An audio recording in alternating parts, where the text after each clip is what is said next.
Benedicto XVI. Jesús de Nazaret. Las tentaciones de Jesús. El descenso del Espíritu sobre Jesús, con que termina la escena del bautismo, significa algo así como la investidura formal de su misión.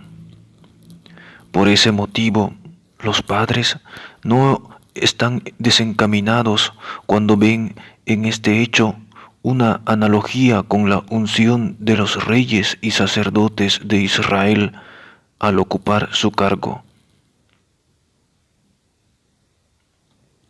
La palabra Cristo, Mesías, significa el ungido. En la antigua alianza, la unción era el signo visible de la concesión de los dones requeridos para su tarea, del Espíritu de Dios para su misión. Por ello, en Isaías 11:2 se desarrolla la esperanza de un verdadero ungido, cuya unción consiste precisamente en que el Espíritu del Señor desciende sobre él, espíritu de ciencia y discernimiento, espíritu de consejo y valor, espíritu de piedad y temor del Señor. Según el relato de San Lucas, Jesús se presentó a sí mismo y su misión en la sinagoga de Nazaret con una frase similar de Isaías: el Espíritu del Señor está sobre mí, porque Él me ha ungido.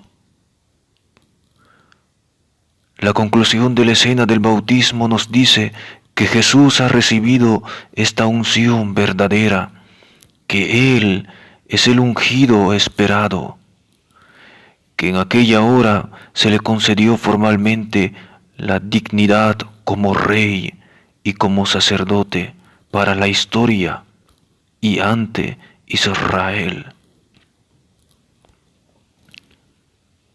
Desde aquel momento Jesús queda investido de esa misión.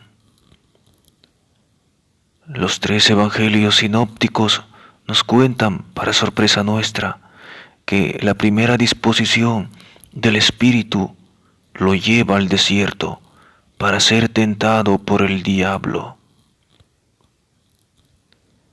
La acción está precedida por el recogimiento, y este recogimiento es necesariamente también una lucha interior por la misión, una lucha contra sus desviaciones, que se presentan con la apariencia de ser su verdadero cumplimiento.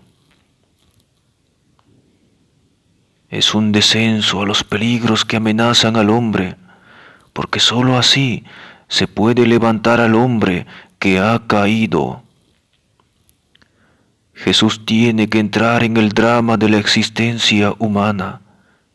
Esto forma parte del núcleo de su misión. Recorrerla hasta el fondo para encontrar así a la oveja descarriada, cargarla sobre sus hombros y devolverla al redil. El descenso de Jesús a los infiernos, del que habla el credo, el símbolo de los apóstoles, no solo se realiza en su muerte y tras su muerte, sino que siempre forma parte de su camino. Debe recoger toda la historia desde sus comienzos, desde Adán, recorrerla y sufrirla hasta el fondo, para poder transformarla. La carta a los Hebreos, sobre todo, destaca con insistencia que la misión de Jesús, su solidaridad con todos nosotros, prefigurada en el bautismo, implica también exponerse a los peligros y amenazas que comporta el ser hombre. Por eso, tenía que parecerse en todo a sus hermanos, para ser compasivo y pontífice fiel en lo que a Dios se refiere, y expiar así los pecados del pueblo. Como Él había pasado por la prueba del dolor, puede auxiliar a los que ahora pasan por ella.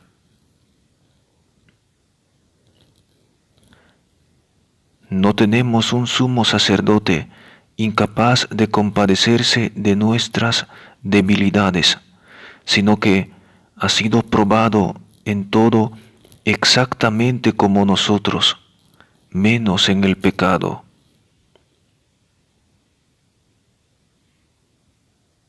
Así pues, el relato de las tentaciones guarda una estrecha relación con el relato del bautismo, en el que Jesús se hace solidario con los pecadores. Junto a eso aparece la lucha del Monte de los Olivos, otra gran lucha interior de Jesús por su misión. Pero las tentaciones acompañan todo el camino de Jesús, y el relato de las mismas aparece así igual que el bautismo, como una anticipación en la que se condensa la lucha de todo su recorrido.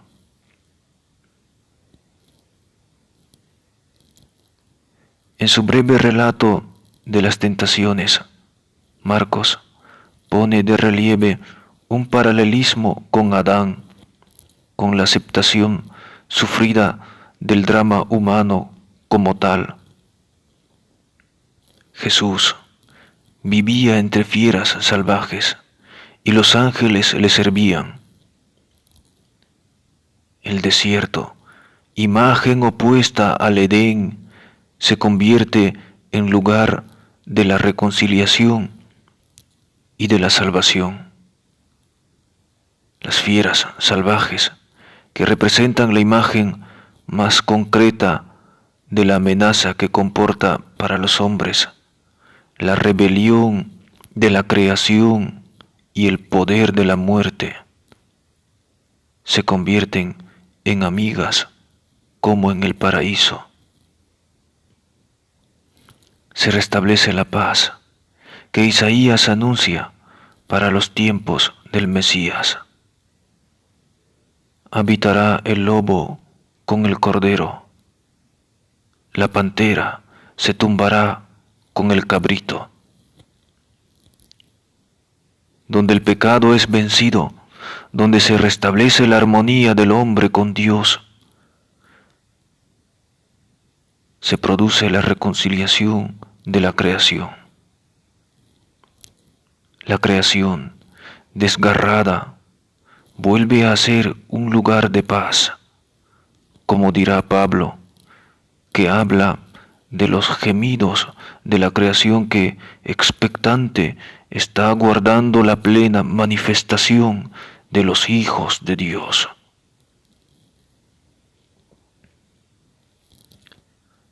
Los oasis de la creación que surgen, por ejemplo, en torno a los monasterios benedictinos de Occidente, ¿no son acaso una anticipación de esta reconciliación de la creación que viene de los hijos de Dios?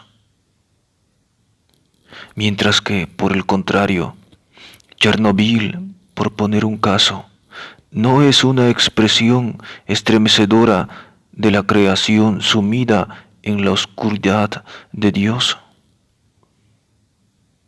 Marcos concluye su breve relato de las tentaciones con una frase que se puede interpretar como una alusión al Salmo 91. Y los ángeles le servían. La frase se encuentra también al final del relato más extenso de las tentaciones que hace Mateo, y sólo allí resulta completamente comprensible, gracias a que se engloba en un contexto más amplio.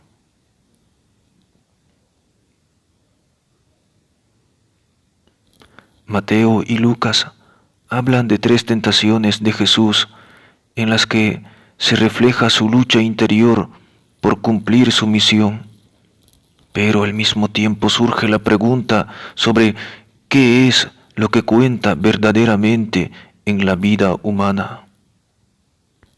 Aquí aparece claro el núcleo de toda tentación: apartar a Dios, que, ante todo lo que parece más urgente en nuestra vida, pasa a ser algo secundario o incluso superfluo y molesto.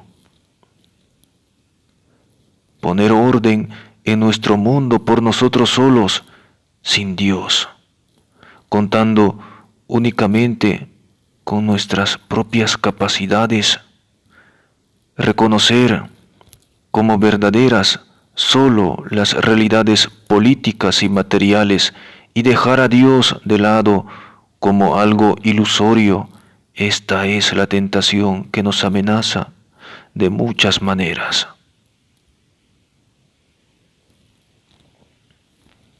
Es propio de la tentación adoptar una apariencia moral. No nos invita directamente a hacer el mal. Eso sería muy burdo. Finge mostrarnos lo mejor. Abandonar por fin lo ilusorio y emplear eficazmente nuestras fuerzas en mejorar el mundo. Además, se presenta con la pretensión del verdadero realismo.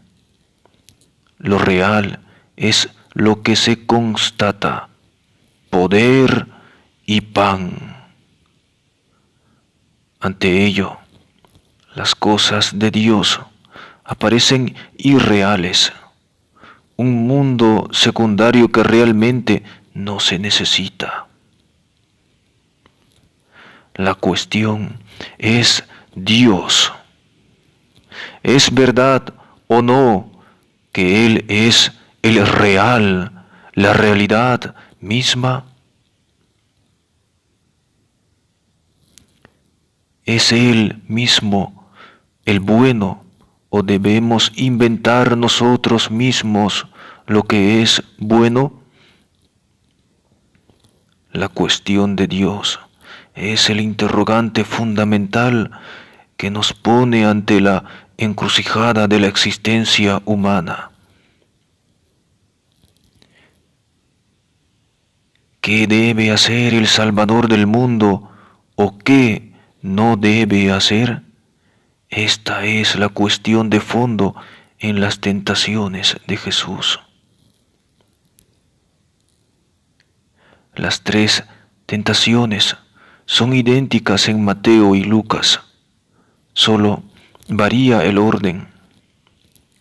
Sigamos el orden que nos ofrece Mateo por la coherencia en el grado ascendente con que está construida.